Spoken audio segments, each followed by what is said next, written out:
I never believed the stories about Blackwater Lake. Every small town in America has a place people warn you about.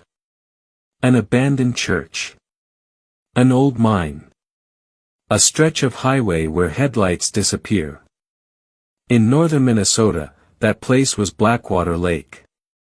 The old fisherman always said the lake gives you one perfect catch, and then it takes something in return. I laughed every time I heard it. Until last October. I drove 3 hours from Duluth before sunrise. The air smelled like pine needles and wet leaves. Fog rolled across the water like smoke, hiding everything beyond 50 feet. Perfect fishing weather. I launched my aluminum boat just after 5 a.m. There wasn't another truck in the parking lot. That should have been my first warning. The lake was unnaturally quiet. No ducks. No loons. Not even insects. Only the slow splash of my trolling motor cutting through the fog.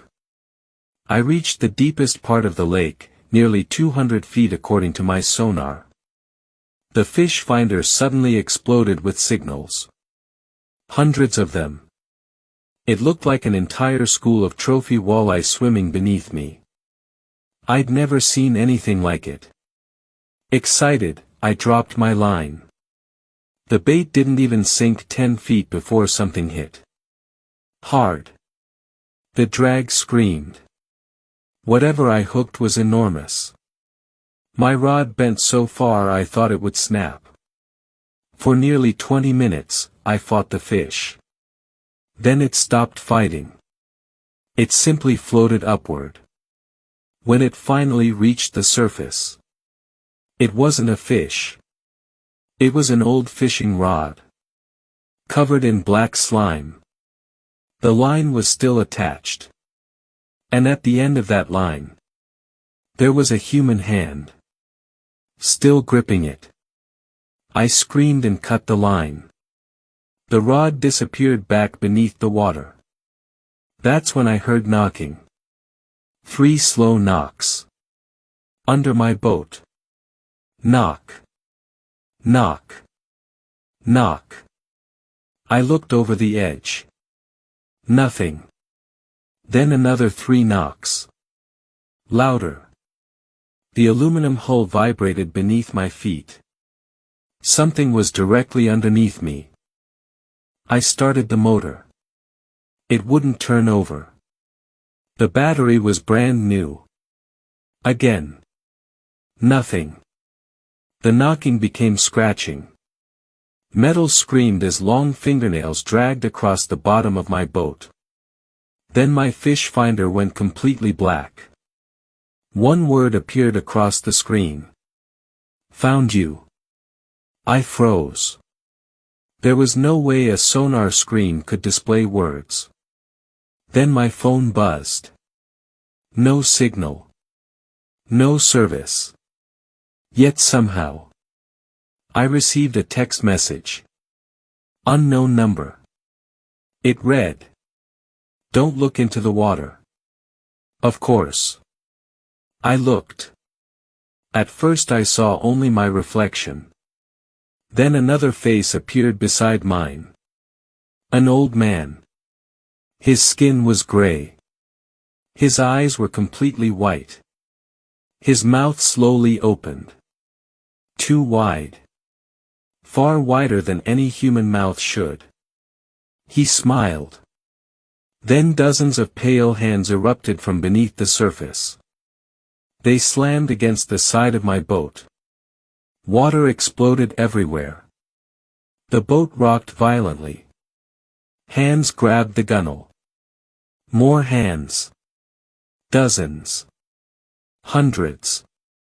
Every single one looked waterlogged. Some wore wedding rings. Some still held fishing lures. Some were missing fingers. One reached my ankle. Its skin felt freezing cold. I kicked free and grabbed the emergency paddle. The motor was dead. I had to paddle.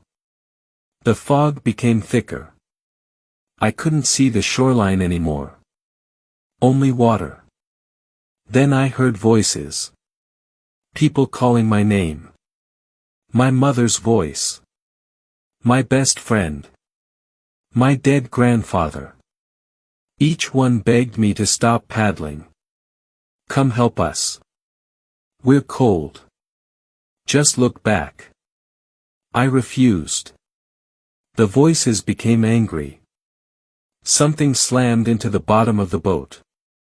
Again. Again. The hull dented upward. Another hit. This time a crack appeared in the aluminum floor. Water rushed inside. The boat was sinking. Then. The fog opened. I saw the boat ramp only 100 yards away. I paddled harder than I ever had in my life. The scratching stopped. The voices stopped. The lake became silent again. I crashed onto the shore and jumped out. The moment my feet touched land, the boat drifted backward on its own. No wind. No current. It slowly returned to the center of the lake. Then disappeared beneath the water. Completely. The next morning, the sheriff found me sitting at the boat launch. They searched the lake for 3 days. No boat. No equipment. Nothing. They told me I probably imagined everything after hypothermia. Maybe they're right. Maybe. But last week, I bought a used tackle box at a garage sale. Inside was an old photograph. 5 fishermen standing beside Blackwater Lake. Smiling. One of them was holding the exact same fishing rod I hooked that morning. Written on the back were the words. Blackwater Fishing Club, October 12, 1978.